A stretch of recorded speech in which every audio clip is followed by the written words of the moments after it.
Hello दोस्तों, मैं सचिन अरोड़ा एक बार फिर से आप सभी लोगों का स्वागत करता हूं अरोड़ा एजुकेटर के इस ऑफिशियल यूट्यूब प्लेटफॉर्म पे। So I hope you all are doing great. आप सब बहुत बढ़िया होंगे, बहुत अच्छे से तैयारी कर रहे होंगे। प्री बहुत नज़दीक है, उसके बाद कुछ ही दिन आपको मिलेंगे मेंस एग्जाम के लिए। और मुझे पूरी उम्मीद है कि आप प्री भी क्लियर करेंगे और मेंस भी क्लियर करेंगे। दोनों की तैयारी एक साथ आप कर रहे होंगे, मुझे पूरा विश्वास है। आप ये कॉन्फिडेंट जरूर होंगे कि इस बार प्री तो हम निकाल ही लेंगे और मेंस के लिए भी आप बिल्कुल तैयार होंगे। कंप्यूटर की बात करें, 40 क्वेश्चंस एग्जाम में देखने को मिलते हैं। पी और क्लर्क के पेपर में क्लर्क का लेवल कैसा रहता है आईबीपीएस आरआरबी का, ये एक बहुत ज्यादा मेरे पास मैसेजेस आते हैं कि सर बता दीजिए कि पीओ क्लर्क का लेवल कैसा रहता है। पीओ के बारे में हम ऑलरेडी डिस्कस कर चुके हैं। आज क्लर्क के 40 क्वेश्चंस पर बात करेंगे और same as it is exam का पैटर्न भी आपको देखने को मिलेगा। कंप्यूटर में कितना स्कोर करें, full out of full score आप बिल्कुल कर सकते हैं और कैंडिडेट्स करते भी हैं। कैसे तैयारी करें कंप्यूटर सब्जेक्ट की, तो आप इस बैच से भी कनेक्ट हो सकते हैं जो कि बेस्ट बैच है और गारंटी लेता है कि पीओ और क्लर्क दोनों ही एग्जाम में full out of full marks आपके आएंगे। इस बैच में क्या क्या मिलेगा, कब से स्टार्ट हुआ था? 2 फरवरी से ये बैच आपका स्टार्ट हुआ था, जो अब पूरी तरीके से कंप्लीट हो चुका है। 55 प्लस आवर्स का ये आपका कंप्लीट कोर्स है। Chapter wise concept, chapter wise MCQs, PDF, हर चीज यहाँ पर आपको देखने को मिलेगी। पहले कॉन्सेप्ट समझाया गया है, फिर एमसीक्यूज बताए गए हैं, मॉक टेस्ट आपको मिलेंगे। कैसे ज्वाइन कर सकते हैं सर? अरोड़ा एजुकेटर ऐप को इंस्टॉल करिएगा, फिर उसके बाद IBPS RRB PO clerk batch पर क्लिक करिएगा और एनरोल कर लीजिएगा। एनरोल करते ही सारी जितनी भी वीडियोस और जितनी भी पीडीएफ हैं वो आपको एप्लीकेशन पर मिल जाएंगी। सर अगर कोई प्रॉब्लम है तो कैसे पूछें? व्हाट्सएप नंबर यहाँ पर आपको दिया गया है। किसी भी कंफ्यूजन के रिगार्डिंग आप इस नंबर पर भी व्हाट्सएप करके मैसेज करके आप हमसे पूछ सकते हैं। क्लियर है? लेकिन हाँ, एक चीज याद रखिएगा कि किसी बुक को प्रिफर मत करिएगा। यानी इस बैच को लेने के बाद में किसी बुक को पढ़ने की रिक्वायरमेंट बिल्कुल भी नहीं है। ये बैच सफिशिएंट है। तो चलिए आज के क्वेश्चंस को जरा एनालाइज करते हैं, देखते हैं। Have a look guys. ये रहा पहला क्वेश्चन आपके स्क्रीन के सामने, बताइएगा। विच of the following is a computer graphics type? Computer graphics, graphics मतलब होता है इमेजेस। कितने तरीके की ग्राफिक्स होती हैं? Raster and vector, raster and scalar, scalar only, images and GIF, या वीडियोस? बिल्कुल सही करेक्ट आंसर होगा रास्टर एंड वेक्टर। देखिए, दो तरीके की ग्राफिक्स होती हैं। एक कहते हैं रास्टर ग्राफिक और एक कहते हैं वेक्टर ग्राफिक। वेक्टर ग्राफिक मतलब वी मतलब विक्ट्री। वी मतलब क्या होता है? विक्ट्री, जीत। इसका मतलब जो वेक्टर है वो इम्प्रूव्ड क्वालिटी है और जो रास्टर है वो ब्लर इमेजेस हैं। तो कई बार आप लोग देखते हैं कि कोई इमेज है, उसको जब जूम किया जाता है तो ब्लर हो जाती है, वो है आपकी रास्टर। लेकिन ऐसी इमेजेस जो लोगोज होते हैं कंपनी के, उनको आप कितना भी जूम कर लीजिए वो ब्लर नहीं होते। That is called vector images या वेक्टर ग्राफिक्स। तो समझ में आ गया आपको कि रास्टर और वेक्टर में क्या डिफरेंस है। Very good, next question. Name Windows 11 software letting users message and call their contacts instantly. Question कह रहा है विंडोज 11 में एक सॉफ्टवेयर है जिसके थ्रू आप मैसेज कर सकते हैं या कॉल कर सकते हैं डायरेक्टली। जो भी आपके कॉन्टेक्ट्स हैं, जिनको भी आप मैसेज या कॉल करना चाहते हैं, ये आप कर सकते हैं। ऐसे सॉफ्टवेयर का नाम बताइए विंडोज 11 जो कि लेटेस्ट ऑपरेटिंग सिस्टम है। बताइएगा। Skype, snipping tool, Xbox, teams या स्टोर? किया आंसर आपने, बिल्कुल सही। करेक्ट आंसर यहां पर होगा टीम्स, यानी fourth is the correct answer. अब सर टीम क्यों? स्काइप भी तो माइक्रोसॉफ्ट का है, स्काइप भी तो विंडोज का है, लेकिन यहां पर बात विंडोज 11 की हो रही है और विंडोज 11 में स्काइप की जगह पर आ चुका है टीम्स। तो इसको याद रखिएगा, ये वीडियो कॉन्फ्रेंसिंग या मीटिंग सॉफ्टवेयर के नाम से भी जाना जाता है। Next, which combination key is used to open widgets in Windows 11। Windows 11 में ऐसी कौन सी शॉर्टकट की है, ऐसी कौन सी कॉम्बिनेशन की है जिसके थ्रू विजेट्स को ओपन करते हैं? सर विजेट्स क्या होता है? विंडोज 11 में विजेट्स का मतलब होता है जिसमें आपको कैलेंडर मिल जाए, जिसमें डेट और टाइम मिल जाए, जिसमें आपको वेदर की रिपोर्ट मिल जाए। This is called as widgets. और इसकी शॉर्टकट की है विंडोज की प्लस डब्ल्यू।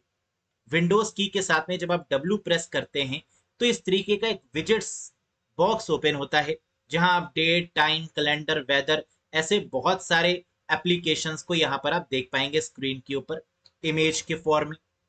क्लियर है? Very good. Next, name the first web browser. सबसे पहले ब्राउजर का नाम बताइए।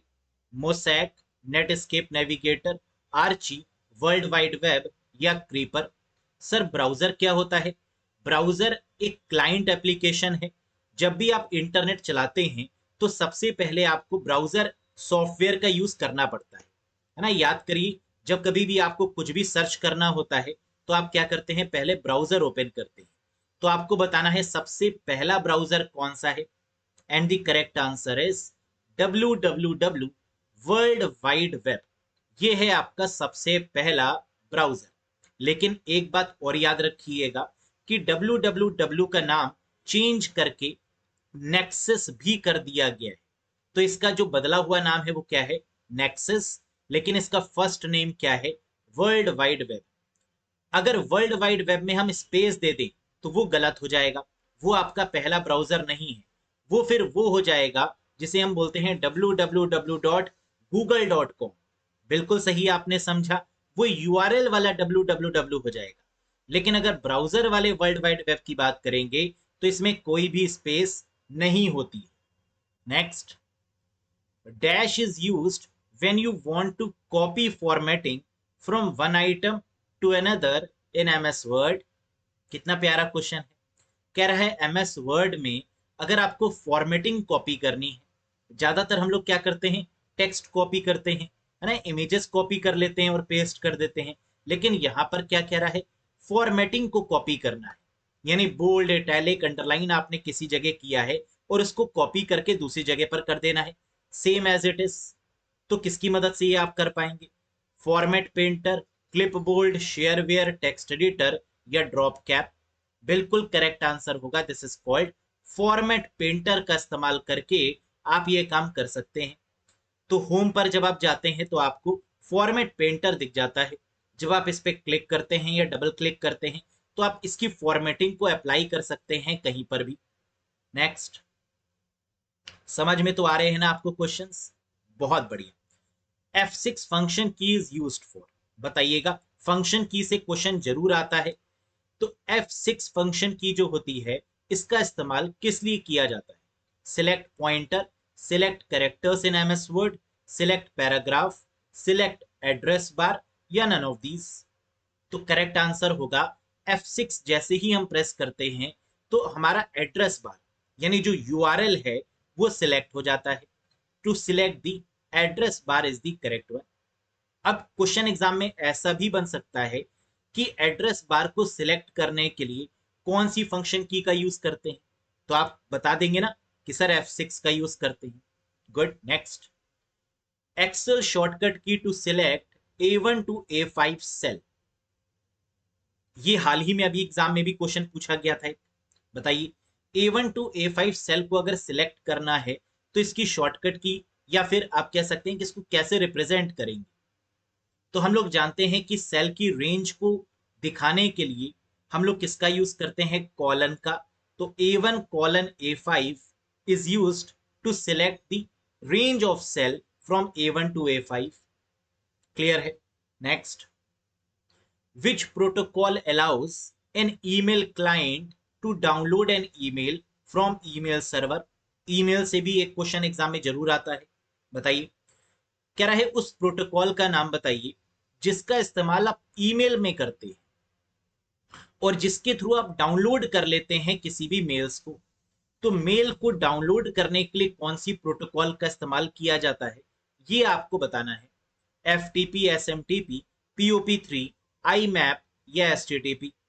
और करेक्ट आंसर है दैट इज POP3, यानी जिसके थ्रू आप डाउनलोड कर लेते हैं मेल को और डाउनलोड करने के बाद आप बिना इंटरनेट कनेक्टिविटी के भी आप पढ़ सकते हैं, वही तो है POP3, यानी पोस्ट ऑफिस प्रोटोकॉल वर्जन 3। तो अगर एग्जाम में आपसे पूछें कि बिना इंटरनेट कनेक्टिविटी के क्या मेल को डाउनलोड करके पढ़ा जा सकता है, तो आप कहेंगे हाँ। किसके थ्रू? POP3 के through, post office protocol version 3। Next, in MS Word 2021, MS Word 2021 में जो कि लेटेस्ट है, macros comes under which tab? Macros का इस्तेमाल किस टैब में किया जाता है? तो किस टैब पर आप क्लिक करेंगे जो मैक्रोस का ऑप्शन आ जाए? इंसर्ट, डिजाइन व्यू, रिव्यू और layout. Very very important question आएगा ही ये क्वेश्चन एग्जाम जरूर आएगा, बताइए। तो मैक्रोस का जो ऑप्शन है वो व्यू टैब में देखने को मिलता है। So the correct answer is view. याद रखिएगा, ये भी एग्जाम में पूछ सकते हैं कि व्यू टैब में इनमें से कौन सा ऑप्शन मिलेगा, है ना। तो वहां पर भी कई बार मैक्रोज आपको देखने को मिलेगा ऑप्शन में, तो करेक्ट आंसर हो जाएगा मैक्रोज। अब आप पूछेंगे सर मैक्रोज होता क्या है? मैक्रोज की मदद से हम लोग की स्ट्रोक को रिकॉर्ड करते हैं। जो भी की आप टाइप करते हैं, जो भी आप लिखते हैं, उनको रिकॉर्ड करने के लिए मैक्रोज का यूज किया जाता है। नेक्स्ट, या आप कह सकते हैं रेपिटेटिव टास्क को रिकॉर्ड करने के लिए मैक्रोज का यूज करते हैं, है ना। दोनों ही बातें सही हैं। इन MS Word 2021 which tab is used to insert the footnote? Footnote क्या होता है? फुटनोट वो एरिया होता है जहां पर आप नीचे की तरफ अपने डॉक्यूमेंट में MS वर्ड में कुछ लिखते हैं, है ना। फुट यानी फुटनोट में नीचे की तरफ। तो अब फुटनोट का ऑप्शन कहां देखने को मिलता है? मेलिंग्स में, रेफरेंसेस में, रिव्यू में, व्यू में या लेआउट में? क्या लगता है आपको? बिल्कुल सही, करेक्ट आंसर होगा रेफरेंसेस। फुटनोट का ऑप्शन जहां पर मिलता है वो है कौन सा टैब? रेफरेंसेस, इंसर्ट फुटनोट, है ना। दिख रहा है आपको लिखा हुआ, रेफरेंसेस में जाएंगे, फिर इंसर्ट फुटनोट में जाएंगे। Next, MAC address is dash digit. MAC address कितने डिजिट का नंबर है बताइएगा? मैक एड्रेस मतलब, मैक का मतलब होता है मीडिया एक्सेस कंट्रोल। ये आपका physical address of the computer भी होता है। तो मैक एड्रेस कितने डिजिट का होता है? तो आंसर है 12 डिजिट का होता है। ये 12 डिजिट्स की अगर बात करें तो कुछ इस तरीके से आपको देखने को मिलता है, जो अल्फा न्यूमेरिक होता है, यानी अल्फाबेट्स भी हैं और नंबर्स भी हैं। यहाँ पर पहली की जो 6 अल्फा न्यूमेरिक डिजिट हैं, ये ऑर्गेनाइजेशनली यूनिक आइडेंटिफायर यानी OUI को बताते हैं, ऑर्गेनाइजेशन को रिप्रेजेंट करते हैं। लेकिन जो लास्ट के 6 नंबर हैं, ये NIC यानी नेटवर्क इंटरफेस कंट्रोलर को रिप्रेजेंट करते हैं। वेरी वेरी इंपॉर्टेंट वन, ये कई बार एग्जाम में पूछा गया है ना, तो इसको याद रखिएगा। Next, which Windows utility programme locates and eliminate unnecessary fragment of data and rearrange the files and unused disk space to optimize the operations? कह रहा है ऐसी कौन सी यूटिलिटी सॉफ्टवेयर है, विंडोज का यूटिलिटी प्रोग्राम है, जो एलिमिनेट करता है अननेसेसरी फ्रेगमेंट को और रीअरेंज कर देता है फाइल्स को, और इसके साथ साथ अनयूज्ड डिस्क स्पेस को भी मैनेज करता है, ऑप्टिमाइज करता है? क्या होगा? बिल्कुल सही, ये आपका यूटिलिटी सॉफ्टवेयर है डिस्क डी फ्रेगमेंटर, यानी third is the correct one. तो डिस्क डी फ्रेगमेंटर का मेन काम क्या होता है? यूज्ड स्पेस को एक तरफ करना और कंप्यूटर की अनयूज्ड स्पेस को एक तरफ करना। तो यूज्ड स्पेस और अनयूज्ड स्पेस को अगर ये मैनेज कर लेगा तो कहीं ना कहीं कंप्यूटर की स्पीड को इंक्रीज कर देगा, कंप्यूटर की परफॉर्मेंस को इंक्रीज कर देगा। यही तो है disk defragmenter. Next, what is the shortcut to increase the font size in MS Word? MS Word में अगर आपको फॉन्ट का साइज इंक्रीज करना है तो कैसे करेंगे? ऑप्शंस आपके सामने हैं, बताने की कोशिश करिए। फॉन्ट इंक्रीज करने के लिए जो शॉर्टकट की है वो है कंट्रोल प्लस क्लोज ब्रैकेट, यानी fourth is the correct one. इसके थ्रू आप फॉन्ट के साइज को बढ़ा सकते हैं, या डायरेक्टली आपको फॉन्ट साइज बढ़ाना है तो आप टेबल पर क्लिक करके भी कर सकते हैं। फॉन्ट टेबल आपको देखने को मिलता है ना, उस पर क्लिक करिए, फॉन्ट सिलेक्ट करिए, फॉन्ट चेंज करिए, ये भी कर सकते हैं, लेकिन this is the shortcut key. Next, which ROM can be written only once, कह रहा है ऐसी कौन सी रोम है जिसे सिर्फ एक बार लिखा जा सकता है, नाम बताइए। अब क्वेश्चन ये उठता है कि रोम कितने तरीके की होती है। क्या आपको मालूम है कि रोम कितने तरीके की होती है? नहीं पता तो मैं बता देता हूं, रोम 4 तरीके की होती है। रीड ओनली मेमोरी इसको बोलते हैं, है ना, ये 4 तरीके की होती है। पहला है P ROM, EP ROM, EEP ROM और mask ROM. Masking of a ROM that is called masked ROM, ये चौथे तरीके की रोम है। तो अब यहां पर पूछा जा रहा है कि एक बार जिसमें लिख सकते हैं वो रोम कौन सी है, तो करेक्ट आंसर है पी रोम। प्रोग्रामेबल रीड ओनली मेमोरी एक ऐसी रोम है जिसमें सिर्फ एक बार लिख सकते हैं, है ना, और बार बार उसको फिर पढ़ सकते हैं, उसको रीड किया जा सकता है जितनी बार भी आप चाहें, पी रोम है। Next, mail services are available to the network user through the dash layer. OSI model, मुझे पूरी उम्मीद है कि आप लोगों ने पढ़ा होगा। मुझे बताइए, ओएसआई मॉडल में यानी ओपन सिस्टम इंटरकनेक्शन मॉडल में, जो कि नेटवर्किंग मॉडल है, इसमें मेल सर्विसेज किस लेयर में आएगा? Data link, physical, transport, application या नेटवर्क? तो एफटीपी की बात होती है वहां पर, मेल सर्विसेज की बात होती है, एचटीटीपी की बात होती है, तो वो है आपका एप्लीकेशन लेयर, जो कि 7th लेयर है ओएसआई मॉडल में। और ओएसआई मॉडल में टोटल लेयर्स भी कितनी है? 7। और लास्ट वाली जो लेयर है that is called application layer, जिसका काम है मेल सर्विसेज को भी मैनेज करना। सो the correct one is 7th layer, application layer. Next, free of cost repair of software bug available at internet is called, very very popular question, कभी तो PO में और कभी क्लर्क में जरूर पूछता है आईबीपीएस। जरा मुझे बताइएगा इसका आंसर। क्वेश्चन पहले मैं समझा देता हूं अगर आपको समझ में नहीं आया है तो। फ्री ऑफ कॉस्ट मतलब बिल्कुल मुफ्त में मिलने वाला। सॉफ्टवेयर रिपेयर का मतलब कि जो सॉफ्टवेयर में कमी है उसको रिपेयर कर दे, है ना, उसको सही कर दे। ऐसा सॉफ्टवेयर बग, ऐसा सॉफ्टवेयर जो कि इंटरनेट पर अवेलेबल है बिल्कुल मुफ्त में, इसे क्या बोलते हैं? Version, add on, tutorial, patch या ऑल ऑफ दीज? बिल्कुल सही and the correct answer is patches, जिसे फिक्सेस के नाम से भी जाना जाता है। कई बार पैच बोल देते हैं, कई बार फिक्स बोल देते हैं। इंटरनेट पर क्या होता है, कई बार जब आप किसी सॉफ्टवेयर पर काम करते हैं तो होता कुछ ऐसा है कि वो सॉफ्टवेयर चलता नहीं है। फिर आप गूगल पे टाइप करते हैं और उस सॉफ्टवेयर रिगार्डिंग कुछ सोल्यूशन ढूंढने की कोशिश करते हैं, और इंटरनेट पर आपको उसकी ईएक्सी मिल जाती है, जिसको रन करने से वो सॉफ्टवेयर क्या हो जाता है? डीबग हो जाता है और वो दोबारा से चलने लगता है। तो this is what we called patch. समझ में आई बात? नेक्स्ट देखिएगा, a dash colour underlines indicate grammar error in Microsoft Word document. कह रहा है ऐसा कौन सा कलर है जो ग्रामर एरर को इंडिकेट करता है एमएस वर्ड के केस में? रेड, ग्रीन, ब्लू, येलो या पिंक? तो आप लोग कई बार जब देखते होंगे आपने एमएस वर्ड में कुछ लिखा और अगर उसमें ग्रामेटिकल एरर है तो बिल्कुल सही, वो ग्रीन लाइन से इंडिकेट हो जाएगा, यानी करेक्ट आंसर होगा that is green colour, right. Next, printer attach on, जो प्रिंटर होता है वो किस पोर्ट से अटैच होता है? Interface port, serial port, parallel port, SCSI या फिर नन ऑफ दीज? क्या होगा इसका करेक्ट आंसर? तो बिल्कुल देखिए, हम लोग जानते हैं कि जो हमारे प्रिंटर्स होते हैं वो किसी ना किसी पोर्ट से कनेक्टेड होते हैं, और प्रिंटर जिस पोर्ट से कनेक्टेड होता है उसे हम बोलते हैं क्या? That is parallel port. तो एग्जाम में इसका ठीक उल्टा भी आता है कि पैरेलल पोर्ट से कौन सी डिवाइस कनेक्ट होती है, तो इसका आंसर क्या होगा? That is printer. समझ में आया यहां तक?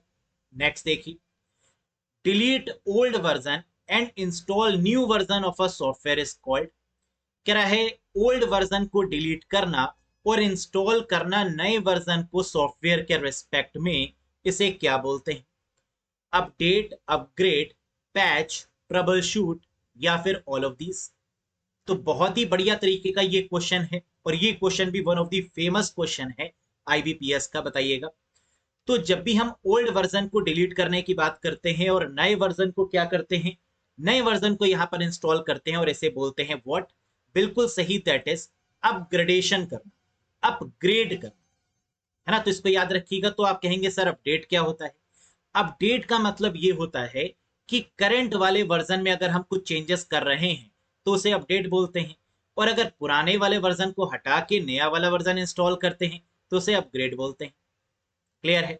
Very good. नेक्स्ट देखिए, name the apples spreadsheet software. Apple के स्प्रेडशीट सॉफ्टवेयर का नाम बताइए। स्प्रेडशीट सॉफ्टवेयर का मतलब होता है एक ऐसा सॉफ्टवेयर जो रोज एंड कॉलम्स के फॉर्म में होता है, उसे स्प्रेडशीट बोलते हैं। तो एप्पल का ऐसा सॉफ्टवेयर कौन सा है?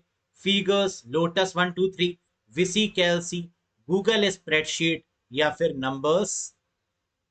माइक्रोसॉफ्ट का तो एम एस एक्सेल है, लेकिन वहीं अगर हम एप्पल की बात करें तो दैट इज नंबर्स, यानी फिफ्थ यहां पर वैलिड आंसर बनेगा। क्लियर है? एग्जाम में ऐसा भी पूछा जा सकता है कि नंबर्स एक स्प्रेडशीट सॉफ्टवेयर है, ये किस कंपनी का है? तो करेक्ट है, ये एप्पल कंपनी का है। नेक्स्ट, की लॉगर क्या है? व्हाट इज बेसिकली अ की logger? Is firmware, antivirus, spyware, sniffer, या ऑल ऑफ दी अबव? क्या होगा करेक्ट आंसर? बिल्कुल सही। अगर हम की लॉगर की बात करें तो ये एक सॉफ्टवेयर है, और एक ऐसा सॉफ्टवेयर है जिसके थ्रू हम अपनी की स्ट्रोक्स को रिकॉर्ड कर सकते हैं। तो इसका यूज ज्यादातर मेलवेयर के केस में करते हैं। तो दिस इज अ स्पाईवेयर, यानी थर्ड बिल्कुल करेक्ट आंसर होगा। तो कई बार एटीएम मशीन्स में भी इस तरीके के स्पाईवेयर को देखा जाता है, दैट इज कॉल्ड की logger. Next, a computer virus that actively attacks an antivirus program or programs in an effort to prevent detection is called। क्या रहा है? ये कंप्यूटर वायरस है जो अटैक करता है एंटीवायरस। मतलब है तो ये क्या, दैट अटैक ऑन एंटीवायरस, यानी एक ऐसा वायरस जो एंटीवायरस पर अटैक करे। इस तरीके के सॉफ्टवेयर को क्या बोला जाता है? Worm, retrovirus, Trojan, ghost virus, या फायरवॉल? बिल्कुल सही, and the correct answer is retrovirus के नाम से हम इसको जानते हैं। तो सेकंड यहां पर बिल्कुल करेक्ट आंसर बनेगा। Next, it is approximately a million byte. ये 1 मिलियन बाइट के बराबर है। क्या है 1 मिलियन बाइट के बराबर? Gigabyte, terabyte, megabyte, again terabyte दिया है, कोई बात नहीं, या नन ऑफ दीज? तो आंसर बताइए क्या होगा? 1 मिलियन बाइट मेगाबाइट के बराबर होता है, या फिर ये बोल सकते हैं कि 1 megabyte is equals to 1 million byte. So the correct answer is option number 3। Next question guys, what is the full form of ACID? Database में से ये क्वेश्चन भी बहुत पॉपुलर है और कई बार पूछा गया है आईबीपीएस में। एसिड की फुल फॉर्म क्या होती है? तो ए मतलब होता है एटॉमिसिटी, सी मतलब कंसिस्टेंसी, आई मतलब आइसोलेशन, और डी मतलब durability. So the correct answer is atomicity, consistency, isolation and durability. Next, programs stored in ROM are called. ROM यानी रीड ओनली मेमोरी में स्टोर होने वाले सॉफ्टवेयर्स या प्रोग्राम को क्या बोलते हैं? हार्डवेयर, फर्मवेयर, सॉफ्टवेयर, स्पाईवेयर, या नन ऑफ दीज? बताइएगा। बिल्कुल सही, and the correct answer is firmware. Firmware क्या है? हार्डवेयर और सॉफ्टवेयर के कॉम्बिनेशन को फर्मवेयर बोला जाता है। और फर्मवेयर बेसिकली होता क्या है? रोम में लिखे गए इंस्ट्रक्शंस को फर्मवेयर बोलते हैं। Means the instructions which are written in ROM are called firmware. जैसे अगर मैं आपसे पूछूं कि आपके टीवी का रिमोट क्या है, जो आप लोग के टीवी का रिमोट है या एसी का रिमोट है, ये क्या है? हार्डवेयर है, सॉफ्टवेयर है, क्या है बताइए? हार्डवेयर है या सॉफ्टवेयर है? तो आप कहेंगे सर हार्डवेयर तो है। सर ये सॉफ्टवेयर भी है, क्योंकि इसमें कोई सॉफ्टवेयर भी होगा जो ऑपरेट कर रहा होगा। तो हम कहेंगे ये ना तो हार्डवेयर है ना ही सॉफ्टवेयर है, बल्कि ये हार्डवेयर और सॉफ्टवेयर का कॉम्बिनेशन है, and this is called firmware. ये फर्मवेयर है। या फिर जो स्ट्रीट लाइट्स आप लोग देखते हैं, स्ट्रीट लाइट हम पूछें हार्डवेयर है या सॉफ्टवेयर है, तो कुछ कहेंगे सर हार्डवेयर है, कुछ कहेंगे सर इसमें सॉफ्टवेयर भी है। तो ये क्या हो गया, ये फर्मवेयर हो गया। क्लियर है। Next, a small text file created by a website that is stored in the user's computer temporarily for that session is called। कह रहा है एक स्मॉल टेक्स्ट फाइल है, बिल्कुल छोटी सी, जिसे क्रिएट किया गया है वेबसाइट के लिए, store in the users computer, जो यूजर के कंप्यूटर में स्टोर है टेम्परेरी पर्पज से। ये क्या है, मैलवेयर, बग, ब्लॉक, कैशे या कुकीज। तो कॉन्सेप्ट अगर क्लियर होगा तो आप जानते होंगे दिस इज कॉल्ड कुकीज। बहुत छोटी फाइल होती है, सर्वर भेजता है क्लाइंट के कंप्यूटर में, यानी हम लोग के कंप्यूटर में, ब्राउजर में ये सेव हो जाती है और सारी हिस्ट्री को मेंटेन करती है, फिर सर्वर को भेज देती है। This is called cookies. Next, which of the following type of memory is the fastest to access। इसका मतलब ये पूछा जा रहा है कि इनमें से ऐसी कौन सी मेमोरी है जो कि फास्टेस्ट मेमोरी है, ROM, cache, S RAM, D RAM या नन ऑफ दीज। तो सबसे तेज चलने वाली जो मेमोरी है वो रजिस्टर है। क्या रजिस्टर दिया हुआ है, नहीं दिया हुआ। उसके बाद आती है कैशे। क्या कैशे दिया हुआ है, बिल्कुल दिया हुआ है। So the correct answer is cache या cache memory. Next, which of the following component of CPU is responsible to direct the system to execute instruction। कह रहा है सीपीयू में ऐसा कौन सा कंपोनेंट है, सीपीयू मतलब central processing unit, that is called the brain of computer. ऐसा कौन सा कंपोनेंट है जो रिस्पॉन्सिबल है इंस्ट्रक्शन को एग्जीक्यूट करने के लिए, ALU, CU, MU, रजिस्टर या all of this. And the correct answer is control unit is responsible for this purpose. CU होगा इसका correct answer. Next, the transfer between the CPU and cache is called. देखिए paper का level बहुत आसान नहीं होगा, paper आपका moderate to tough level का आता है कंप्यूटर में, लेकिन अगर आपने पढ़ा हुआ है तो आसान है ना, और अगर आपने पढ़ा नहीं हुआ तो जितना भी आसान पूछेंगे आपको टफ लगेगा। एग्री और नॉट, वेरी गुड। देखिए, the transfer between the CPU and cash, CPU यानी प्रोसेसर और कैश मेमोरी के बीच में जो ट्रांसफर होता है उसे वर्ड ट्रांसफर बोला जाता है। So the correct answer is word transfer. जबकि कैशे और रैम के बीच में या कैशे और मेन मेमोरी के बीच में जो ट्रांसफर है that is called block transfer. तो ये दोनों याद रखिएगा, सीपीयू और कैशे के बीच में वर्ड ट्रांसफर, जबकि सीपीयू और मेन मेमोरी या सीपीयू और रैम के बीच में ब्लॉक ट्रांसफर होता है।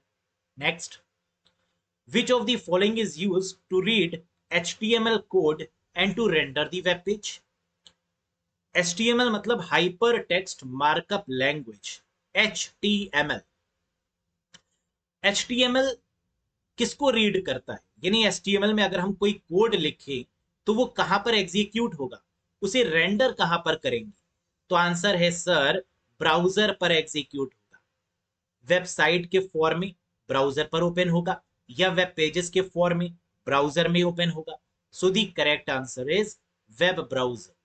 यानी किसी भी वेबसाइट को बनाने के लिए जो कोडिंग हम करते हैं वो कहां पर करते हैं, नोटपैड में, और ये एग्जीक्यूट कहां पर होता है, ब्राउजर में, है ना, ये चीज याद रखनी है। Next, a free open source software version of Netscape was developed called. कह रहा है एक ऐसा ओपन सोर्स सॉफ्टवेयर है, मतलब फ्री ऑफ कॉस्ट है और जिसमें एडिटिंग भी पॉसिबल है, वो है आपका ओपन सोर्स। इसमें से ऐसा कौन सा है जो ओपन सोर्स की कैटेगरी में आता है, opera mini, internet explorer, Google Chrome, Mozilla या ऑल ऑफ दीज। बिल्कुल सही, and the correct answer is Mozilla Firefox. ये जो आपका ब्राउजर है मोजिला फायरफॉक्स, जिसपे पांडा की फोटो बनी हुई है और पीछे ग्लोब दिख रहा है आपको, है ना, ये जो पूरा ब्राउजर है ये फ्री भी है और एडिटिंग भी पॉसिबल है। तो इसका मतलब ये है आपका open source. Next, Apple joined the browser war by developing its own browser. What is the name of this browser. कह रहा है एप्पल कंपनी का अपना खुद का ब्राउजर है, उस ब्राउजर का जरा नाम तो बताइए, कौन है वो। बोलो बोलो कौन है वो? Opera, Netsurf, internet explorer, safari या क्रोम? बिल्कुल सही, आपकी पार की नजर और निर्मा सुपर दोनों को, यानी बिल्कुल सही आंसर आपने बताया है, दैट इज व्हाट, सफारी। तो एप्पल का जो ब्राउजर है वो है सफारी, है ना, ये याद रखना है। एग्जाम में ऐसे भी पूछ सकते हैं कि सफारी किसका ब्राउजर है, तो आप कहेंगे एप्पल का। ठीक, next, which of the following is an Indian web browser? Web browser जो इंडिया के द्वारा बनाया गया उसका नाम बताइए। जैसे स्टार्टिंग में आपने देखा, पहला वेब ब्राउजर कौन सा है, क्या याद है अभी तक? बिल्कुल सही, वर्ल्ड वाइड वेब। अभी आपने देखा एप्पल का ब्राउजर सफारी। और अब अगर बात करें तो पूछा जा रहा है Indian web browser, Google Chrome, safari, epic, internet explorer या ऑल ऑफ दीज? बिल्कुल सही, and the correct answer is epic. ये है इंडिया का, भारतीय मूल का web browser epic. Next, when you create the first presentation file in MS PowerPoint, what will be the default file name?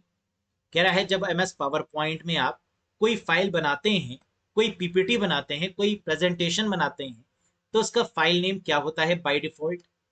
Power point one, presentation one, slide one, present one, या फिर से slide one? कोई बात नहीं, बताओ।